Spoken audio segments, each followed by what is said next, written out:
All right, so in this example, we're going to work with the square root curve. Our region is going to go from 1 to 16. I'm just going to do what I always do. I'm going to put a sample point on the curve. I'm going to drop a perpendicular in this case. It doesn't really look perpendicular, does it? Okay. So the area of this slice, well, the height of this slice is y in x. But what is y? It's the square root of x. So the area is the space under the curve of root x, but above the x-axis, from 1 to 16. Gain of power multiplied by the reciprocal of the power from 1. Oh, look at that. Square numbers. Yeah, I intentionally picked those. I know. Bad math teacher. Okay, 16 to the 3 halves. The square root of 16 is 4.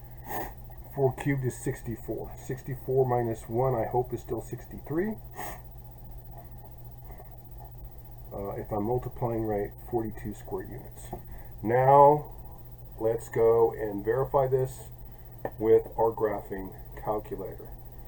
Now, I do have a problem here. I'm going to pull this over here so that 1 to 16 is on the curve, because see, if you try to integrate underneath this and your domain isn't showing, the calculator will have a fit. It will have an absolute hissy fit. We'll do this two different ways. 1, 16. Okay.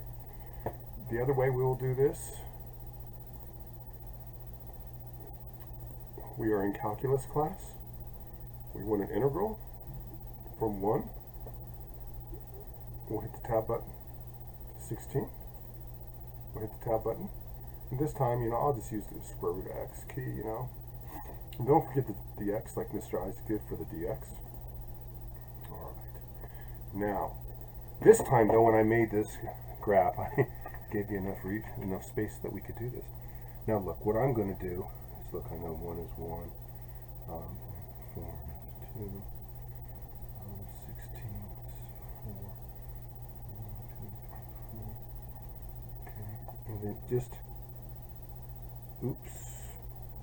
do the best you can to make it fit. It may not work perfectly. Yeah, that's not too good, is it? And I'm gonna revolve, and I want you to draw a few more of these in here. Can you see the illusion of the disc? Okay, so I'm gonna pull this disc out. Okay, the radius is y, so dV is the area of the cross section, okay, times dx. But what is y? It's root x. Root x squared is x, so this is pi x dx. So my volume is the pi times the integral from 1 to 16 of x in x, which is pi over 2 x squared, evaluated from 1 to 16, which is pi over 2 16 squared minus 1 squared. Now, I'm not going to multiply 16 squared out. Guys, look, there's sometimes let's make a connection. In Algebra 1, you learn to factor a difference of squares. Okay, it's time to be clever. 16 squared minus 1 squared is a difference of squares. 16 plus 1, 16 minus 1. 17 times 15. Okay. 10 times 17 is 170. Half of 170, because 5 times 17 is the same as half of 10 times 17, is 85. That should be 255 if I'm adding right in my head.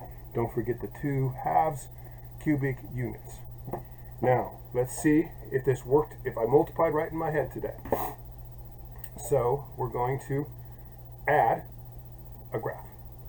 Now, I'm going to go ahead and do pi x, okay?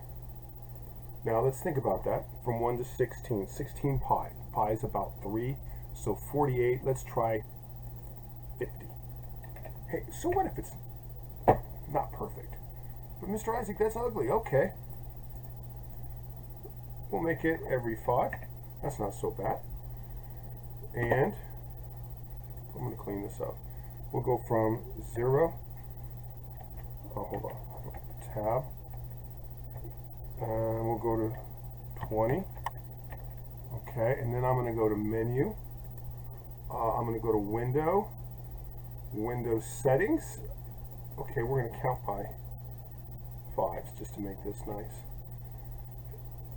There, that grid looks better. Some of you, I know some of my perfectionists are going to want grids, so let's put a grid in there. Okay. And analyze graph, integral. Lower bound was 1, upper bound was 16. Mr. Isaac, it's perfect. Well, wait 1 second. Now, if you're on your handheld Inspire, hover over it, hit the addition symbol. I'm not.